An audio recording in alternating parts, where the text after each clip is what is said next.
Police ఉద్యోగానికి కావాల్సిన ముఖ్యమైన లక్షణం సమయస్ఫూర్తి. ఇవాళ మనం దాని గురించి డిస్కస్ చేసుకుందాం. ఇప్పుడు ఇది ఒక ఇల్లు, నేను ఒక దొంగని. మీ ఫేస్ అలాగే ఉంది సార్. ఏ పేరు? సూరిబాబు అండి. సరే పేరు బాగుంది. ఇప్పుడు నేను దొంగని, మీరు పోలీసు. ఈ టైప్ రికార్డు నేను ఇక్కడికి తీసుకుపోతున్నాను దొంగతనం చేసి. మీరు నన్ను ఎట్లా అడ్డుకుంటారు, ఎట్లా పట్టుకుంటారు అది చూద్దాం. ఇప్పుడు ఎవరు వస్తారు?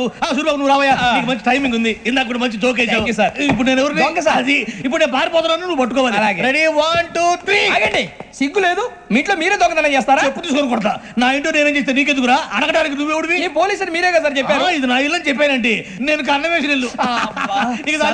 ఒక్కసారి రంజిత్ నువ్వు రా, దొంగను పట్టుకుంది కదా. స్కీమ్ మొత్తం గుర్తుంది కదా నీకు? గుర్తుంది సార్. రెడీ 1 2 3. Stop there.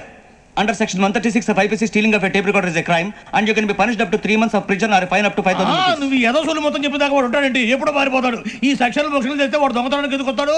నల్ల కోట వేసుకొని కోర్టులో ప్రాక్టీస్ చేసుకుంటాడు. ఇక చాలే పో. ఎందుకు వస్తారేమో ప్రాణం తీయడానికి. ఎవరున్నారు ఇంకా? వెంకటేశ్వరరావు సార్. నువ్వు రావయ్యా. నువ్వు అంత మాత్రం ఇప్పుడు వెళ్ళి రా. ఏం స్వామి, నువ్వు కరెక్ట్ గా చేస్తావా, వాళ్ళలాగే చేస్తావా? చేస్తావా? పట్టుకోండి, పరిగెత్తండి. 1 అవన్నీ వద్దు, పరిగెత్తండి. ఆగక్కడ టేప్ రికార్డర్ కొట్టగా నువ్వు చేసిన ఎదవ పని.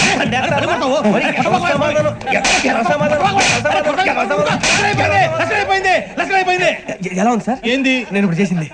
అబ్బో చాలా బాగా చేసావు. లేదు సార్, కావాలంటే చెప్పండి, మళ్ళీ చేస్తాను. నేను అంత ఇంకే కొంచెం స్పైల్ అయిపోతుంది. నువ్వు చెప్తా. అబ్బో ఏ కొట్టాడు ఆయన. ఇదయ్యా చూశారుగా? చూసాను సార్. మమ్మల్ని కూడా చూపించమంటారా? ఇవాటికి లెసన్ చాలు. ఇక రాత్రికి ఫీల్డ్ క్రాఫ్ట్. అంటే మమ్మల్ని అందరినీ తీసుకెళ్ళి అడవిలో వదిలేస్తారా సార్? అంతేగా.